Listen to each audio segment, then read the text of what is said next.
In this video, I'm going to show you how to track top holder wallets for meme coins. Now for this, we're going to be using Axiom, so you're going to need an Axiom account. There's a link down below in the description as well as in the pinned comment. If you sign up using my link, you'll get a 10% discount on all trading fees forever. So make sure you check it out. Axiom is one of the best platforms for trading meme coins. It's packed with a lot of different premium features, such as an amazing Twitter and wallet tracker. You can get rewards just for trading Solana, so they give you Solana back just for trading it. You can trade perpetuals as well. You can go ahead and set your own presets with your custom slippage, priority, and bribe fees. You can use their MEF protection modes. You can use their turbo mode for faster fills and transactions, etc. So again, link down below. Make sure you check it out. You will not regret it.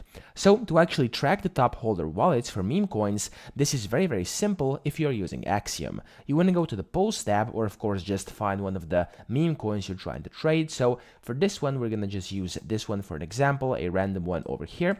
And then this is the most interesting part down here. So I'm going to make this a bit bigger for you. There we go.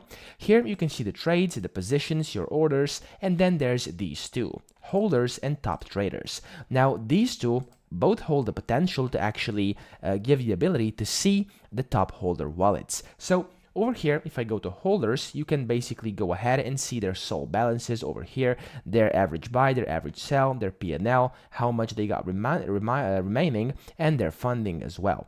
And then let's say you find a wallet which is holding a lot of this specific coin you're looking for. So for example, let's say this one over here, you can just click on the wallet, and over here, you can see how they're doing, okay? And if this is something you want to actually track, what you can do is you can just click up here where there's this track wallet button. You want to click on that and it's going to get added to your track list. If you don't want to edit that, go to trackers up top, and then over here you'll be able to see we added this wallet. You can set if you want a notification, which notification you actually want. If you want to show bubbles, if you want to show the feed, you can even scan the address if you want to again. And of course, that way you can just keep on tracking. And wherever you are inside Axiom, open up the wallet tracker over here. You can go to trades and you can see the live trades and the monitoring for this specific wallet that you added. So that's pretty much it. I hope this video helped you out. If it did, please subscribe to the channel and help me out as well.